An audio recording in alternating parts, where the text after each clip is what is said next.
Poytaxtimizda favqulodda vaziyatlar tizimining 30 yilligiga bag'ishlangan xalqaro ilmiy amaliy anjuman bo'lib o'tdi. Unda sohada amalga oshirilayotgan islohotlar, qutqaruv xizmatlari faoliyatini takomillashtirish va ilg'or xalqaro tajribalarni joriy etish masalalari muhokama qilindi. Mavzu tafsilotlari quyidagi lavhamizdan o'rin olgan. Tadbirda vazirlik rahbariyati, mahalliy va xorijlik olimlar, ekspertlar hamda yosh tadqiqotchilar ishtirok etdi. Anjuman nafaqat mutaxassislar, balki kelajakda ushbu sohada faoliyat yuritadigan kursantlar uchun ham muhim tajriba maydoniga aylandi.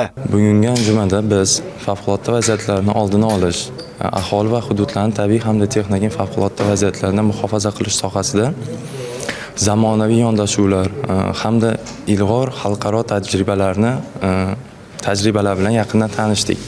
Xo'p, ma'ruzalar davomida favqulodda vaziyatlar tizimining 30 yillik rivojlanish yo'li, sohada bo'layotgan islohotlar, zamonaviy texnologiya yaratilishi haqidagi ma'lumotlarga ega bo'ldik. Bu kabi xalqaro anjumanlar biz yoshlarga sohaga oid bilim va tajribalarni o'zlashtirish, kelajakda yetuk mutaxassis kadr bo'lish bilan birgalikda mamlakatimiz xavfsizligini ta'minlash yo'lida xizmat qilishimiz uchun mustahkam asos yaratadi. Tadbir davomida Favqulodda vaziyatlar vazirligi professor o'qituvchilar tomonidan malakali kadrlarni tayyorlash, ilmiy tadqiqotni rivojlantirish hamda zamonaviy texnologiyalarni amaliyotga joriy etish masalalari alohida e'tibor qaratilayotganligini ta'kidlashdi.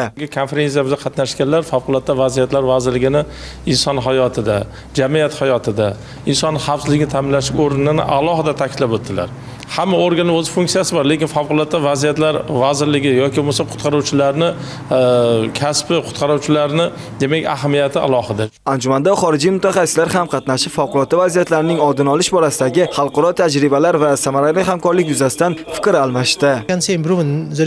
Men Misrdan kelganman. O'zbekistonning favqulodda vaziyatlarni oldini olish tizimi meni hayratda qoldirdi. Bu yerda zamonaviy texnologiyalar qo'llanilmoqda, kadrlar malakasi yuqori. Xalqaro hamkorlik orqali o'z tajribamizni almashish va yanada samarali ishlash mumkin deb hisoblayman. Shu kabi anjumanlar kelajakda hamkorlikni rivojlantirishga katta imkon yaratadi.